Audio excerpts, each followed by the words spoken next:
చందమామ కథలు. అత్తగారి జబ్బు. సుభద్రకు అత్తవారింటికి వచ్చిన వారం రోజుల్లోనే అక్కడ పరిస్థితులన్నీ పూర్తిగా అర్థమయ్యాయి.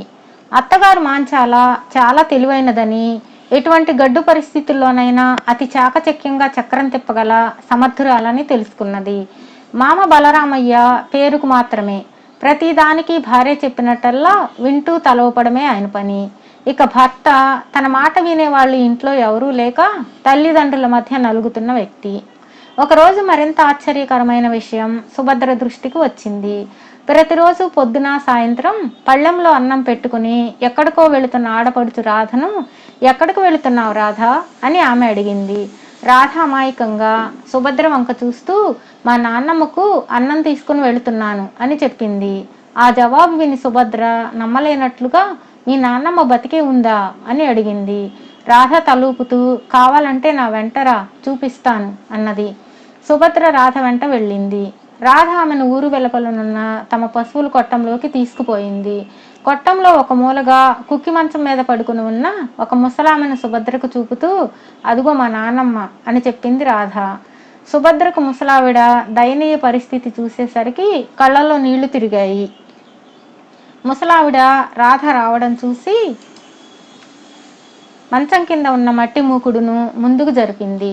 రాధ తను తెచ్చిన అన్నం అందులో పెట్టింది. సుభద్ర ఆమె దగ్గరగా వెళ్ళి పాదాలకు నమస్కరించింది. ముసలావిడ సుభద్రను ఏకాదిగా చూస్తూ నువ్వు మా సూరయ్య పెళ్ళానివి కదూ అన్నది. సుభద్ర తలూపింది. ముసలావిడ ఆమెను దగ్గరకు రమ్మని చేతితో తాకుతూ బంగారు బొమ్మలా ఉన్నావు తల్లి, నువ్వే ఇక మా సూరయ్యను కంటికి రెప్పలా చూసుకోవాలి అన్నది. ఇంతలో రాధ సుభద్రను తొందర పెడుతూ మనం ఇక్కడి నుంచి త్వరగా వెళ్ళిపోవాలి, నువ్విక్కడికి రావడం అమ్మ చూసిందంటే నా మీద కోప్పడుతుంది అన్నది. ఇంటికి తిరిగి వచ్చేటప్పుడు సుభద్ర రాధను మీ నాన్నమ్మ అలా ఎందుకు పశువుల కొట్టంలో ఉంటున్నది, మనతో పాటు ఇంట్లో ఉండవచ్చు కదా అని అడిగింది. మా నాన్నమ్మకు పెద్ద జబ్బు చేసిందట, ఇంట్లో ఉంటే ఆ జబ్బు అందరికీ వస్తుందని అమ్మ అలా పశువుల కొట్టంలో ఉంచింది అన్నది రాధ. ఆ మర్నాడు మాంచాల తల్లికి జబ్బుగా ఉందని కబురు వస్తే పుట్టింటికి వెళ్ళింది. వెళ్ళేటప్పుడు తాళాలు కోడలు సుభద్రకి ఇచ్చింది. 4 రోజుల తర్వాత సుభద్ర అన్న సుదర్శనం చెల్లెలు కొత్త కాపురం ఎలా ఉందో చూసిపోదామని వచ్చాడు. సుదర్శనం ఆ ప్రాంతాల మంచి పేరున్న వైద్యుడు. సుభద్ర అన్నకు ముసలావిడ పరిస్థితి చెప్పి ఆమెను ఆదుకునేందుకు ఏదైనా ఉపాయం చెప్పమని అడిగింది. సుదర్శనం ముసలమ్మను పరీక్ష చేసి అది వార్ధక్యం వల్ల వచ్చిన మామూలు జబ్బని, మందులు వాడితే తగ్గిపోతుందని చెప్పి ముందు ఆమెను అక్కడి నుండి తెచ్చి పరిశుద్ధమైన వాతావరణంలో ఉంచడం అన్నిటికన్నా ముఖ్యం అని చెప్పాడు. సుభద్ర భర్తకు విషయం చెప్పి ముసలావిడను ఇంటికి తెచ్చి మందులు వాడుతూ పరిచర్యలు చేయసాగింది. సుదర్శనం తిరిగి వెళ్ళేటప్పుడు సుభద్రకు 2 గుళికలు ఇచ్చి అత్త మాంచాల జబ్బు కుదరాలంటే ఏం చేయాలో చెప్పాడు. మాంచాల తిరిగి వచ్చేసరికి ముసలమ్మ కోలుకొని మెల్లగా తిరగసాగింది. ఆమెను చూస్తూనే మాంచాల మండిపడి ముసలావిడను ఇంటికి ఎవరు తెచ్చారు, ఆమె జబ్బు ఇంట్లో అందరికీ చుట్టుకుంటుంది అంటూ కేకలు పెట్టింది.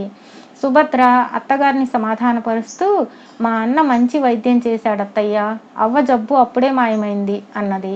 మాంచాల ఇంకేమీ అనలేక ఊరుకున్నది.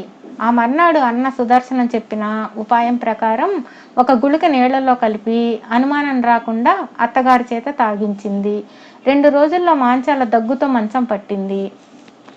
అది చూసి సుభద్ర పెద్దగా కేకలు వేస్తూ ఆవిడ ఆ విధంగా దగ్గుతుంటే ఆ జబ్బు ఇంట్లో వాళ్లకు చుట్టుకుంటుంది, అసలే నేను వట్టి మనిషిని కూడా కాదు అని గొడవ చేసింది. మాంచాల పశువుల కొట్టంలోకి మారడానికి అట్టే కాలం పట్టలేదు. తనకు అన్నం తీసుకువచ్చిన రాధతో మాంచాల నేను ఇక్కడ ఉండలేను, నన్ను ఇంటికి తీసుకువెళ్ళండి అన్నది. మరి జబ్బు చేసిందని నాన్నమ్మని ఇక్కడే ఉంచాం కదా, నువ్వు ఇక్కడే ఉండాలి కదా అన్నది రాధ. ఆ సమయంలో అక్కడికి వచ్చిన బలరామయ్య భార్యతో నువ్వు ఎవరి మీద కోపం తెచ్చుకోవాల్సిన అవసరం లేదు, ఇదంతా నీ స్వయంకృత అపరాధం. ఏ విషయమైనా పెద్దలను చూసి పిల్లలు నేర్చుకుంటారు. నీ నుంచి నేర్చుకున్న ఈ విద్య రేపు నీ కూతురు అత్తవారింట్లో అమలు పరుస్తుంది.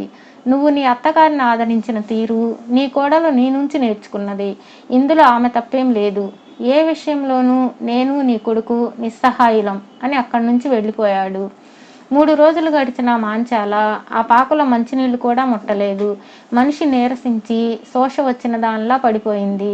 ఆ దుర్గంధం వచ్చే పరిసరాల్లో తన అత్త ఇంతకాలం ఎలా ఉన్నదో అన్న ఆలోచన క్రమంగా ఆమెలో పశ్చాత్తాపం కలిగించసాగింది. 4వ రోజు ఉదయం కొడుకు కోడలు మంచాలను ఇంటికి తీసుకుపోయేందుకు వచ్చారు. మాంచాల తన ఇంటికి రానని, ఇక్కడే వదిలేయమని కొడుకుతో కోపంగా అన్నది. అందుకు సూర్యం, నిన్నిక్కడ ఉండనిచ్చేవాళ్లమే, కానీ నిన్నిక్కడికి పంపింది మొదలు నాన్నమ్మ పచ్చి మంచినీళ్ళు కూడా ముట్టలేదు. నువ్వు ఇక్కడ ఎలా ఉండగలుగుతున్నావన్న దిగులుతో ఆమె మంచం పట్టింది. నిన్ను ఇంటికి తీసుకుపోకపోతే మరి 2 రోజుల్లో కన్ను మూసేలా ఉంది అన్నాడు. అది వినగానే మాంచాలకు కళ్ళల్లో నీళ్లు తిరిగాయి. అంత మంచి మనసున్న అత్తగారిన తానింతకాలం బాధ పెట్టింది అని కుమిలిపోయింది. మనుషుల మధ్య ఉండే ఆత్మీయత, ఆప్యాయతల విలువేమిటో ఆమెకప్పుడు అర్థమైంది. మాంచాల ఇంటికి తిరిగి వచ్చాక ముసలావిడ సంతోషంగా భోజనం చేసింది. 2 రోజులు చూసి అత్తగారి అసలైన జబ్బు తగ్గిపోయిందని రూఢి చేసుకున్నాక సుభద్ర సుదర్శనం ఇచ్చిన 2వ గుళికను నీళ్లల్లో కలిపి తాగించేసరికి అత్తగారి దగ్గు బాధ మాయమైపోయింది.